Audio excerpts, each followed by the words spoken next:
Salam, Om Swastiastu, Namo Buddhaya, Salam Kebajikan. Perkenalkan, kami dari kelompok 5, Hukum Internasional kelas A. Tanggapan masyarakat atas maksimal umur Presiden. Assalamualaikum warahmatullahi wabarakatuh. Seperti yang kita ketahui bahwasanya Indonesia telah menimbangkan mengenai minimal dan maksimal umur sebagai capres dan cawapres, yang dimana hal tersebut mungkin menjadi pro dan kontra. Akan tetapi apakah bisa menjadi batas usia umur tersebut dijadikan sebagai ius cogens dan kenapa alasannya? Baiklah, sebelumnya mengenalkan nama saya Cahyo dari Museum 10 November.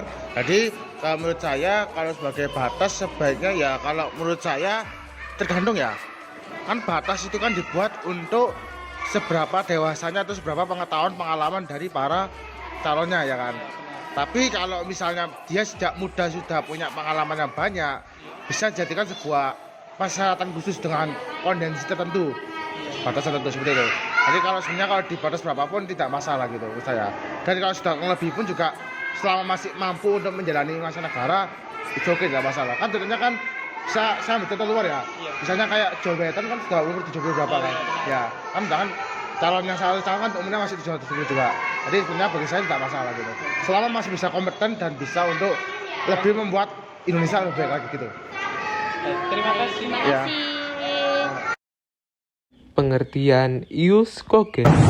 Dalam kesempatan pada kali ini saya akan menjelaskan tentang mengenai pengertian dalam ius cogens. Ius cogens merupakan asas dasar hukum dalam hukum internasional di mana ius cogens tersebut telah diakui oleh komunitas internasional yang dibuat untuk menjadi norma yang tidak boleh dilanggar dalam keadaan apapun.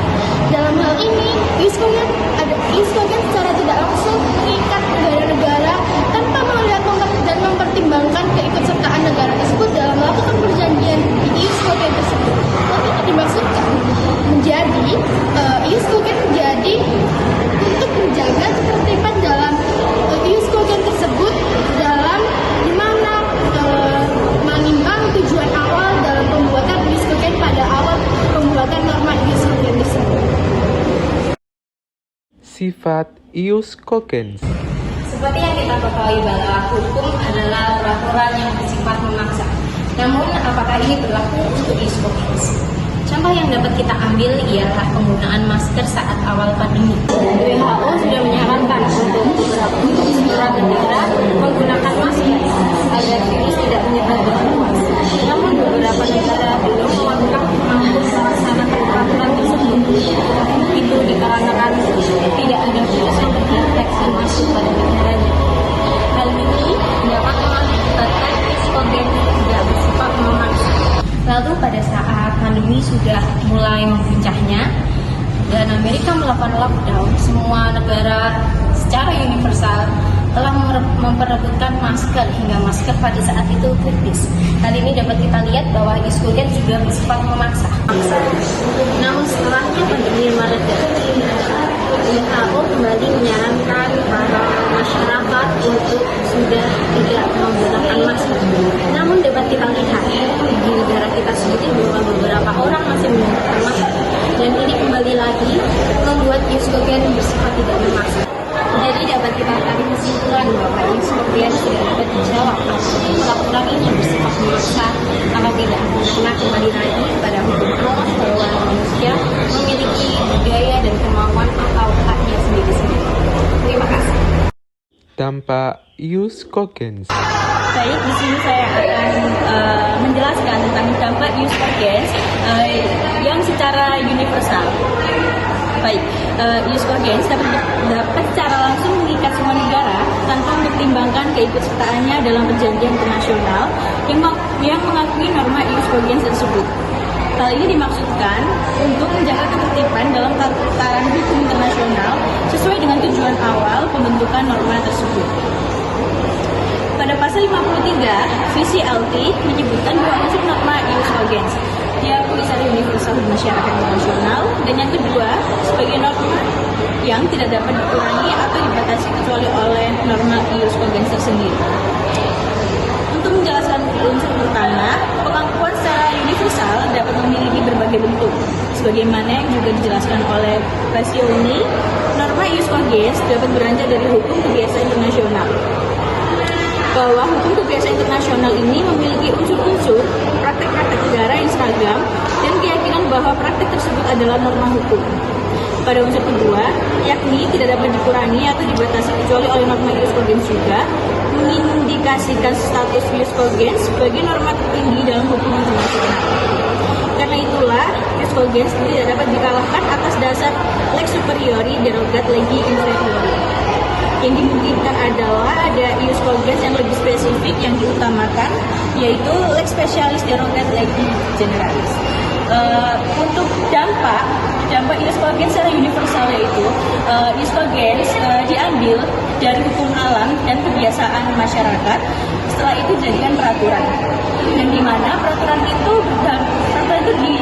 diberlakukan dan diperuntukkan oleh seluruh warga masyarakat di seluruh negara. Tetapi di samping itu terdapat pro kontra. Untuk yang pro, di mana terjadinya perdamaian antar negara, tetapi untuk yang kontra, di mana ada beberapa negara yang belum bisa menerima ius cogens tersebut karena beberapa negara itu masih menerapkan budayanya sendiri dan mereka belum bisa menerima ius cogens tersebut, sehingga terdapat perbedaan pendapat antar negara itu tersebut. Terima kasih. Tanggapan kelompok. Baik teman-teman, lalu bagaimana batas maksimal usia seseorang ketika mendaftarkan sebagai calon presiden atau wakil presiden berdasarkan usianya? Apakah hal tersebut bisa dijadikan ius cogens agar atau tidak, agar bisa memberikan penyelesaian hukum dalam hukum internasional? Namun untuk ini untuk mendapatkan syarat usia presiden atau wakil presiden tersebut tidak dapat dijadikan sebagai ius cogens. Tentunya hal ini disebabkan oleh beberapa faktor. Itu yang pertama, masing-masing negara memiliki sistem kenegaraan yang berbeda. Tentunya Amerika Serikat Amerika Federal, dan negara Peru atau Kamerun menerapkan sistem presidensial, dan negara yang bisa sendiri menerapkan sistem demokratis. Lalu yang kedua, usia bersifat subjektif. Dan hal ini kebijaksanaan seorang tidak dapat didasarkan berdasarkan usia. Hal ini dapat kita ketahui bahwa wakil presiden kita, yaitu Ma'ruf Amin, saat menjalankan sebagai wakil presiden sedang berusia 76 tahun. Lalu suatu norma juga tidak bisa semena-mena untuk dijadikan ius cogens seperti ini karena terdapat syarat-syarat tertentu. Yaitu yang pertama syarat double consent, dan yang kedua syarat universalitas. Syarat double consent tersendiri yaitu merupakan suatu norma dapat dikatakan sebagai ius cogens apabila norma tersebut telah diakui oleh negara-negara sebagai norma internasional yang bersifat umum dan memaksa. Lalu yang kedua, secara universalitas, bahwa suatu norma tersebut haruslah diakui dan diterima oleh masyarakat negara sebagai keseluruhan atau secara universal oleh semua negara tanpa terkecuali. Terima kasih atas perhatiannya.